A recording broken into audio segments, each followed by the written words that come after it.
Very good evening, friends. Meeting again in the session of Organon philosophy, and we are discussing regarding the last chapter from the second year syllabus from H. Robert, that is the Law of Palliation. And we are on the concluding part of this chapter. Many aspects of palliation he tried to explain over there. So palliation is nothing but the temporary alleviation of the symptoms by some local measures. That's what the definition we used to do. And whole concept of allopathic treatment is based upon the law of palliation. There is no question of cure. Specifically, when it deals with the chronics, there is only palliation. You think that if the patient is having asthma, he is palliated forever. If patient is having rheumatoid arthritis, he is palliated with the painkillers. Throughout the life, they goes on palliating the things, but there is no question of cure comes. And allopathic palliation is the worst palliation because if one go on doing the palliation, after sometimes it gets converted into the suppression. So disease transforms from less important organ to the more important organ because of long continued palliation, and the case becomes more and more difficult. So curable patient can become incurable because of this long continued palliation. Narcotics is the only thing which is used in allopathic system of medicine for the palliation, and that's what the Robert has explained. This narcotic produces a temporary relief, but it used to produce an addiction. There are many people on this earth, specifically in India, they go to the medical stores and always ask for painkillers. Why they require the painkiller? Because they are getting addicted to that. That painkiller is nothing but narcotics, which they feels better for some time, and that is the way with which the palliation is followed in allopathy. As compared to the allopathy, when we deal with homeopathy, our concept of palliation is not a separate one. Our concept of palliation is finding it out the same remedy, give the same remedy depending upon the law of similars, and utilize that. If patient is curable, that remedy will act as a curative. If the patient is incurable state, that may work as a palliative for the same patient. So there is no question that different remedy will require and which will palliate the patient's complaints. So that's why many a times we feel that case is incurable, and after giving that remedy, it starts working and incurable case can become a curable. So those aspects which we have discussed, and last paragraph, what he has discussed, that many times it happens that we never get a perfect similimum. On day one, when you deal with the patient, you get the partial similimum and you start treating the patient, and then you get second similimum, then you give the again prescribe second similimum, again something is cured, something is remaining, and third time you get right remedy and patient is cured. This type of cure is called a zigzag cure. But it is needed because our patients, they are not literate enough that they will going to give you all the details on day one. Many times we have to go with this method. But sometimes we get a very perfect picture and your remedy is very perfect, and then you give that remedy and it works forever. It immediately cures the patient. Both things happens. When we deal with zigzag cure, we follow the law of palliation. Temporarily, patient feels better, few symptoms disappear, few symptoms reappears, then again the remaining symptoms plus new symptoms, you have to make new totality and find it out a new remedy. Because those new symptoms are also of the patient's symptom.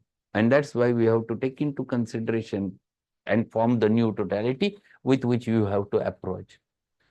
I think we have finished up to this paragraph on page number 167. And let us start with the first paragraph on 167. This may be difficult from two angles. The young physician may find it difficult to do this work carefully because he lacks the knowledge of materia medica. This is written for you. This is very important. We lack the knowledge of materia medica, and that's why we have to go for zigzag cure. Because he lacks the knowledge of materia medica, but he has at his command the wonderful source of help at his in his repertories, which will often serve his purpose by quick reference, filling in the knowledge that he lacks of remedy. So, the most important tool to reach to the remedy is the repertory, with which you can get many things. Even though you are not aware about certain things, you can find it on in the repertories, and that's why one should have hold over the repertories. Another possibility is that of remedy relationship and the relationship of various inherited dyscrasias to the case. These are large subjects in themselves and will be discussed elsewhere. Again, it is very possible that the remedy covering the case has not been well proven fully or may not have been thought of by the students of the materia medica. There are many reasons that you cannot get a perfect simillimum on day one. Then you have to find it out different ways. If you have treated a patient with, for example, you have treated a patient with the Rustox and patient is much better, 90% better, but 10% he is not recovered.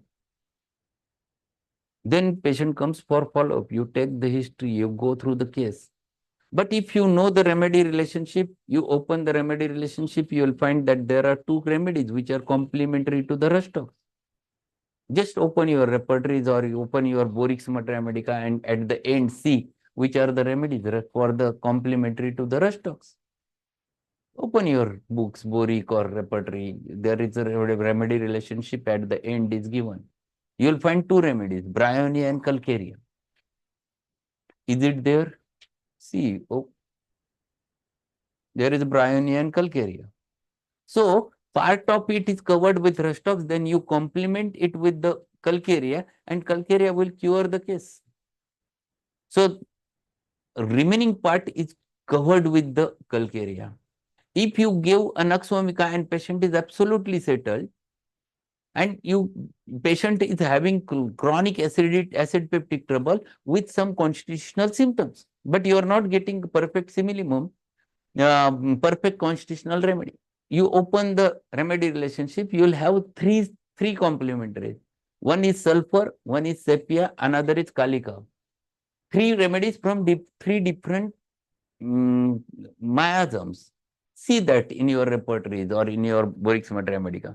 You will have sepia from tubercular miasm, sulfur from sora, and kalika from the psychosis. Three remedies complementary to the nux. So if you know them, then that is another thing with which you can approach with the palliated cases and you can cure the case. So this is another approach. So you have to understand all those remedy relationships also. If you give the Bryonia and patient is feeling well, there are two complementary. There is Rustox and alumina. Let us see what I am saying. Bryonia, there are two complementaries. At the end, remedy relationship. Remedy relationship. Repertory ugdan. You open your repertories. Repertory. Last repertory. You can go at the end. You will have remedy relationship.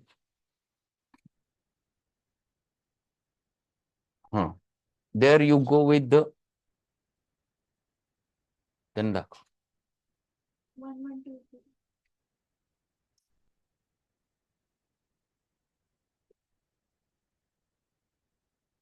Book लेके उसको बताओ, इसको पता नहीं कहाँ है.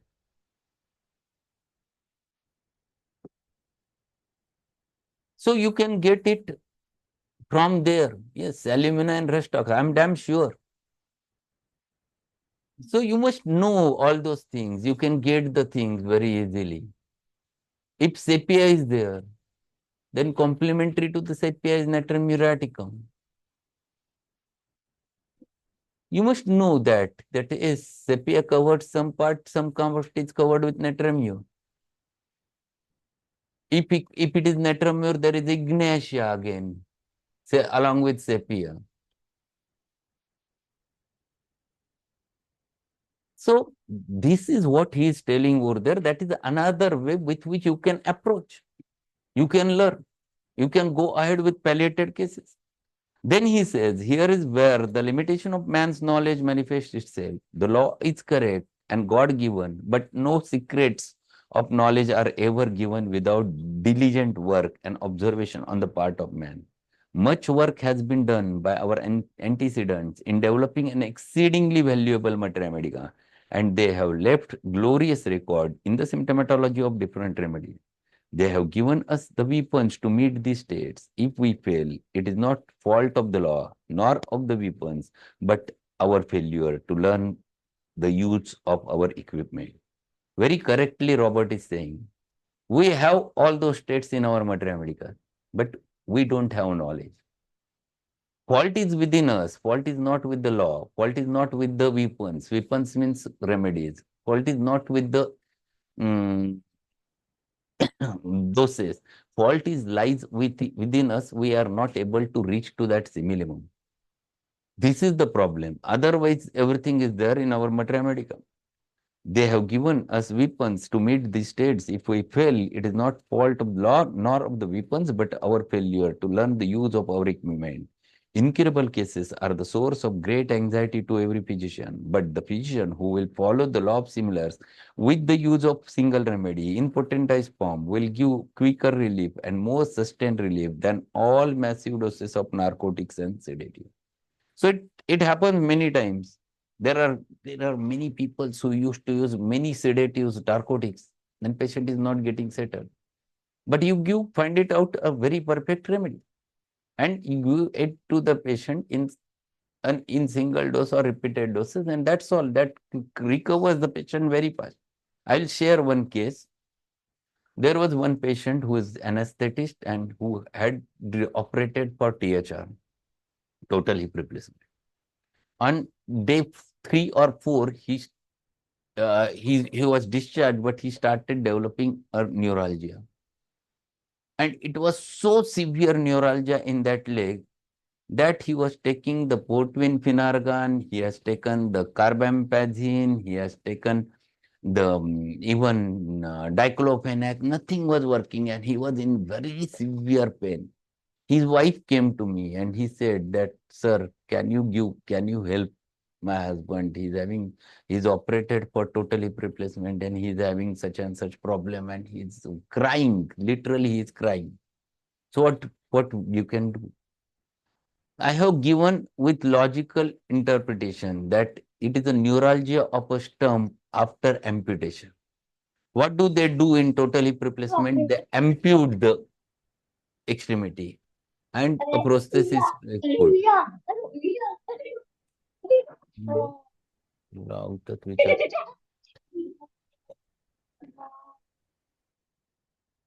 So I have used the LMCPA.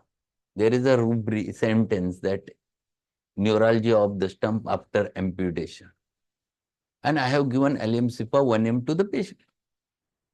After starting LMCPA, next day he was absolutely normal. Whole night he slept well with the LMCPA. No use of carbamazepine, no use of Fortwin, no use of Finargan, nothing was working. LMCPA worked. So this is what he is telling, that our remedies works wonderfully if they are very perfect simillimum.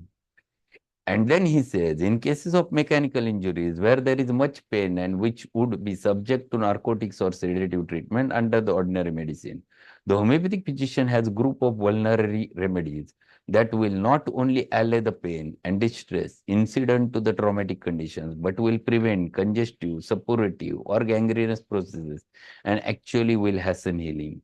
Whereas narcotics, while deadening the pain, invite structural changes by slowing the natural recuperative powers. So he has given, even in injuries, our remedies works very fast than the narcotics. And it is truth. I used to use arnica off and on if the injury is there, whatever may be the injury. Even the post-surgically, I used to use the same remedy. Post-surgical, I used to give the arnica 200 repeated to the patient because it heals. It relieves the pain. Even post-delivery, if episiotomy is taken, I used to prescribe arnica because it heals with first intention. So it has very strong powers. We never use our weapons. In this class, we may mention such remedies as arnica, hypericum, ledum, netramsol, brushtox, and ruta, each of highest usefulness when indicated. These remedies cannot be used successfully at random any more than any other condition, but when they are similar to condition, they are of inestimable benefit. So if we use all those remedies on the indications, they are wonderful weapons to fight against the pain. No question of giving narcotics. I have utilized all those remedies very often in such types of injury. If it is nerve injury because of some reason, hypericum is a wonderful remedy to be utilized and it covers that. So we must know our weapons properly and apply accordingly. Then definitely it works. And to conclude the chapter, the second last paragraph, he says, the homeopathic physician finds another substitute for narcotics in surgical cases, either before or after operation. So this is what I am telling. Before operation, after operation, homeopathic remedies plays a very vital role. Here the indicated remedy does excellent service and the patient will go through and mental and physical distress very happily. These remedies will be indicated partly by symptomatology of the patient and partly immediate cause of the distress such as lacerated wounds, strenuous vomiting, shocks, incarcerated bladders. In other words, here also the symptoms must be complete. So it happens many times that patient is suffering from certain condition post-operatively. Patient is not able to pass the urine and patient requires catheterization. That is the only treatment in allopathy. We have a good remedy. If you give causticum to the patient and patient passes urine very easily. This is very important. If we use our weapons properly, we can get very perfect result. There is no question of palliation because if you put the catheter, you introduce the infection inside the urinary tract. It is dangerous. So basically, instead of going for such a thing, things are there with us, only we are not using them. If we start using, there is no question of giving or palliating the things like that requires. And to conclude chapter, what it is, these are the things that may be done to relieve suffering. The same law applies in curable and incurable cases, and it is very essential in incurable cases that no narcotics, nor hypotonic, nor sedative should be used for the reason that these cloud the whole condition. But if the true reflection of the symptomatology is found, we have the basis for help which no other means could offer. In incurable cases or seemingly incurable cases, we must not put a limitation on the possibilities of similar remedy. For in many seemingly incurable conditions, the similimum will so completely meet the situation as to obliterate the symptomatology of the disease and the pathology and will restore the patient to health. And this happens many times. If you find the right remedy to the patient, you're going to produce very good results with the patient. Only thing is that to get the symptomatology, no need to use the narcotics and it works. I'm trying all homeopathic remedies. Even I am keeping the data of using homeopathic remedies in obstetrics and we have wonderful results with them. We have ample remedies. No one is using. We have to practically utilize it. So there are many things with us we are not utilizing and we have to utilize. So here completes the syllabus of second year. That is the Law of Palliation chapter. That was the last. From tomorrow, we're going to start with the third year syllabus of philosophy. We'll continue with the Robert only, the third year syllabus from Robert. So that we'll continue the same philosophy and we'll complete that first. That's all for today. Today evening, we'll discuss the nitric acid, the remaining part of nitric acid in today's session at 8:15 p.m. So be there and Hello, sir. yes. Sir, I have one question. If by mistake a physician give incompatible remedies one after the other, what to do? We have to antidote. First observe the patient, whether he is in a right direction or he is wrong direction. If he is getting worse, then you have to antidote. If it is not worse, then you don't have to antidote. That is first important thing. If it is, Okay. if your remedy has worked and produced some good signs, it has shown some palliation. Yes, there is no need. You just take new totality, find it out that totality, and find the new remedy. That is the best And if solution. existing symptoms are aggravated for some period, then if If exist, existing symptoms are that is aggravated, homeopathic aggravation. okay. It means your remedy is perfect. In incompatible also, sir. Incompatible कसं झालं? It is not incompatible. Then it indicates that your remedy is compatible. Na? If homeopathic aggravation is there, your remedy is perfect, even though you have given it on less symptoms. Okay. Hmm. Okay. Yes, Okay. Thank you. Nikita, your question is good. Please explain about inimical remedies that follow well. Inimicals, please explain. Inimical remedies means those remedies which are very close to each other. They are always inimicals. You open your remedy relationship. I will tell you certain examples and see their action. Their actions are very similar. See, Epis and Rustox, they are inimical to each other. Open the repertory or material. Is it there? You'll get the Epis and Rustox because both of them are very similar in action. Very similar. Both of them produces the cellulitis. Both of them produces a radicchio. Their action is similar, they becomes inimical. Merksol silicia, you are going to get inimical.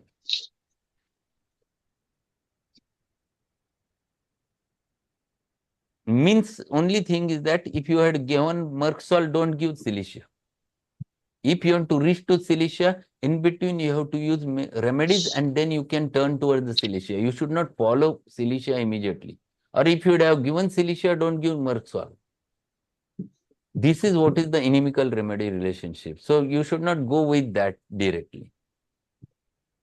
So there are many more. You just find it out with remedy relationship. And my suggestion to all of you is that always go with the remedy relationship. You will not, it will help you in practice. Before prescribing, just open the remedy relationship. If you get that thought in your mind, then you'll going to give a right prescription to the patient. Hello, sir. In that column only, in front of belladonna, there is a delcamara as an inimical, and there is a question mark. Why is there question mark? Then in front of delcamara, there is a question mark. Just a minute. In front of Delcamara. Boric relationship of remedies. Dalkamara. In front of belladonna, there is delcamara as an inimical. Just a minute. Just Dalkamara.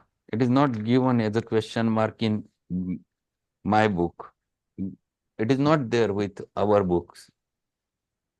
It is Dalkamara as an inimical. Acetic acid and Dalkamara, two remedies are inimicals.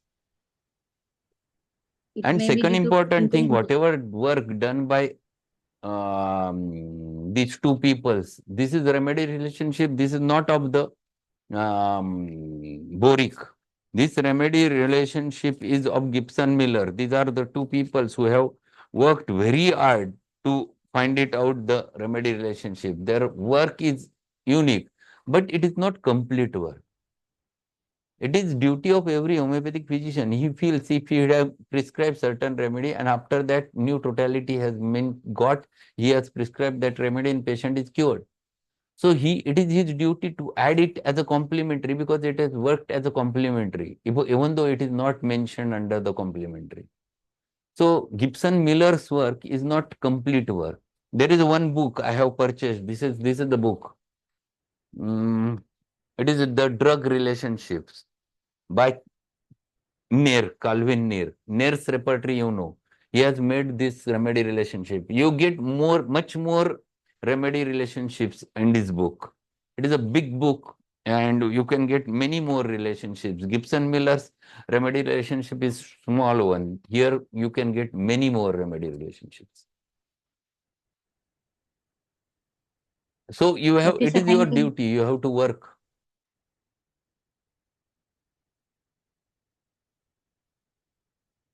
Okay. So that's all for today. Thank you. We'll meet at 8:15 with the. Thank you very much, sir. Okay. Thank you, sir. Have a good evening.